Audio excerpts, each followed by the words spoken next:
আজ করব কুচো চিংড়ির বড়া। এই শীতকাল মানে কুচো চিংড়ি, আর কুচো চিংড়ি খেতে কিন্তু ভীষণ ভালো লাগে।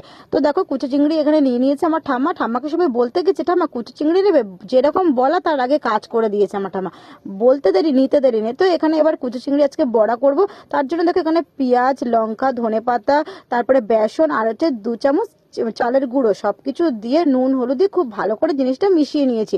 ভালো করে জিনিসটা মাখার পরে কড়াইতে তেল দিয়েছি, আর তেল গরম হয়ে যাওয়ার পরে তারপরে এবারে বড়া ভাজবো।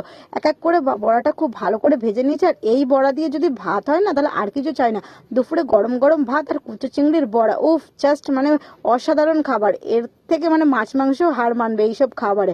সত্যি বলতে আমার এইসব খাবার ভীষণ ভালো লাগে। তো দেখো এখানে লাল লাল করে আমি বড়াগুলো খুব ভালো করে ভেজে নিয়েছি। আর এখানে ফাইনালি এবার দুপুরে আমি বসে গেছি খেতে।